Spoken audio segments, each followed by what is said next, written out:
ಅದು ಆದಿಮಾನವರು ನೆಲೆಸಿದ್ದ ಜಾಗ. ಸಾವಿರಾರು ವರ್ಷಗಳ ಇತಿಹಾಸ ಇರೋ ನೆಲ. ಕರುನಾಡಿನ ಅದೇ ಜಾಗದಲ್ಲಿ ಅಮೆರಿಕದ ತಂಡ ಸಂಶೋಧನೆ ನಡೆಸ್ತಾ ಇದ್ದಂತೆ ಮಾನವನ ಅಸ್ಥಿ ಪಂಜರಗಳು ಪತ್ತೆಯಾಗಿವೆ. ಒಂದಲ್ಲ ಎರಡಲ್ಲ, ಬರೋಬ್ಬರಿ 5,000 ವರ್ಷಗಳ ಇತಿಹಾಸ ಇರೋ ಆ ಕುರುಹುಗಳು ಕುತೂಹಲ ಹೆಚ್ಚಿಸಿವೆ.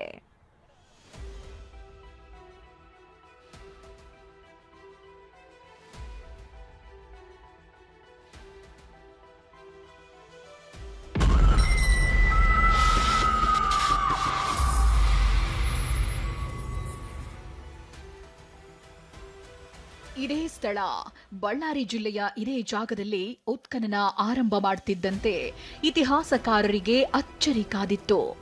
ಆದಿ ಮಾನವರ ಕುರುಹು ಹುಡುಕಿಕೊಂಡು ಅಮೆರಿಕಾದಿಂದ ಬಂದಿದ್ದ ಸಂಶೋಧಕರಿಗೆ ಈ ಜಾಗ ನಿರಾಸೆ ಮಾಡಲಿಲ್ಲ. ತೆಕ್ಕಲಕೋಟೆಯಲ್ಲಿ 5,000 ವರ್ಷಗಳ ಹಿಂದಿನ ಅಸ್ಥಿ ಪಂಜರ ಪತ್ತೆ. 2 ಅಸ್ಥಿ ಪಂಜರ ಆದಿಮಾನವರ ವಾಸಕ್ಕೆ ಸಿಕ್ತು ಸಾಕ್ಷಿ.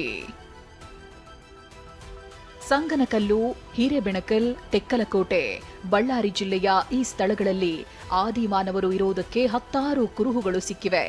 ಶಿಲಾ ಸಮಾಧಿಗಳು ಇಲ್ಲಿ ಆದಿಮಾನವರು ವಾಸವಾಗಿದ್ರು ಅನ್ನುವುದಕ್ಕೆ ಸಾಕ್ಷಿಯಾಗಿವೆ. ಹೀಗಾಗಿ ಈ ಜಾಗದಲ್ಲಿ ನಿರಂತರವಾಗಿ ಸಂಶೋಧನೆಗಳು ನಡೆಯುತ್ತಲೇ ಇರುತ್ತವೆ. ಹೀಗೆ ಬಳ್ಳಾರಿ ಜಿಲ್ಲೆ ಸಿರುಗುಪ್ಪ ತಾಲೂಕಿನ ತೆಕ್ಕಲಕೋಟೆಯ ಗೌಡ್ರಗುಡ್ಡದಲ್ಲಿ ಸಂಶೋಧನೆ ನಡೆಸುತ್ತಿದ್ದ ಅಮೆರಿಕದ ಸಂಶೋಧಕರಿಗೆ ದೊಡ್ಡ ಸಾಕ್ಷಿಯೇ ಸಿಕ್ಕಿದೆ. ಅಮೆರಿಕದ ಹಾರ್ಟ್ವಿಕ್ ವಿಶ್ವವಿದ್ಯಾಲಯದ ಪ್ರೊಫೆಸರ್ ನಮಿತಾ ಎಸ್ ಸುಗಂಧಿ ನೇತೃತ್ವದ ತಂಡ 1 ವಾರದಿಂದ ಉತ್ಖನನ ನಡೆಸುತ್ತಿದ್ದು, ಈ ವೇಳೆ ಮಾನವನ 2 ಅಸ್ಥಿ ಪಂಜರಗಳು ಪತ್ತೆಯಾಗಿದೆ. 5.5 ಅಡಿ ಉದ್ದದ ಅಸ್ಥಿ ಪಂಜರಗಳು ಪತ್ತೆಯಾಗಿದ್ದು 5,000 ವರ್ಷಗಳ ಹಿಂದಿನ ಇತಿಹಾಸವನ್ನ ಸಾರುತ್ತಿವೆ. The archaeological studies we have done have shown that people have lived at Teckalakota for at least 5,000 years. In this area we had found so many things. Now here, just here nearby, there's so many ceramic remains, and these fields are filled up with the iron materials, ceramic materials, lithic tools, stone tools are there also. So that shows us this is a very big habitation. ಇನ್ನು ಅಸ್ಥಿಪಂಜರಗಳ ಮೇಲೆ ಬೃಹತ್ ಕಲ್ಲು ಇರಿಸಲಾಗಿದ್ದು, ಸೂಕ್ಷ್ಮ ಶಿಲಾಯುಗದ ಕಾಲದ ಮಾನವರಿಗೆ ಶವ ಸಂಸ್ಕಾರದ ಪದ್ಧತಿ ಗೊತ್ತಿತ್ತು ಅನ್ನೋದಕ್ಕೆ ಇವು ಸಾಕ್ಷಿಯಾಗಿವೆ. ಇಷ್ಟೇ ಅಲ್ಲ, ಇಲ್ಲಿ ಸಾಕಷ್ಟು ಮಡಿಕೆ ಚೂರುಗಳು ಕೂಡ ಪತ್ತೆಯಾಗಿದ್ದು, ಕಲ್ಲಿನ ಆಯುಧ, ಮೊನಚಾದ ಕಲ್ಲುಗಳು ಪತ್ತೆಯಾಗಿವೆ.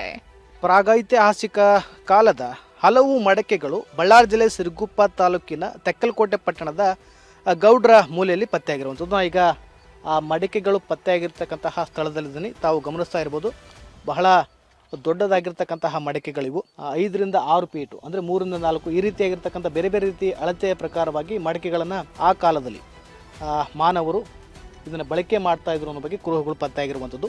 ಅಮೆರಿಕದ ಸಂಶೋಧಕಿ ಈ ಜಾಗ ಹುಡುಕಿಕೊಂಡು ಬರುವುದಕ್ಕೆ ಕಾರಣವೇ the stone age hill dwellers in Tekkalakote ಅನ್ನೋ ಪುಸ್ತಕ. ಇತಿಹಾಸಕಾರ ಎಂಎಸ್ ನಾಗರಾಜ್ ರಾವ್ 1964ರಲ್ಲೇ ತೆಕ್ಕಲಕೋಟೆ ಬಗ್ಗೆ ಬರೆದಿದ್ರು. ಅದೇ ಪುಸ್ತಕ ಓದಿದ್ದ ನಮಿತಾ ಸುಗಂಧಿ ತೆಕ್ಕಲಕೋಟೆಯನ್ನ ಹುಡುಕಿಕೊಂಡು ಬಂದು ಈಗ ಮಾನವನ ಅಸ್ಥಿಪಂಜರ ಪತ್ತೆ ಹಚ್ಚಿದ್ದಾರೆ. ವಿನಾಯಕ್ ಬಡಿಗೇರ, TV9 ಬಳ್ಳಾರಿ.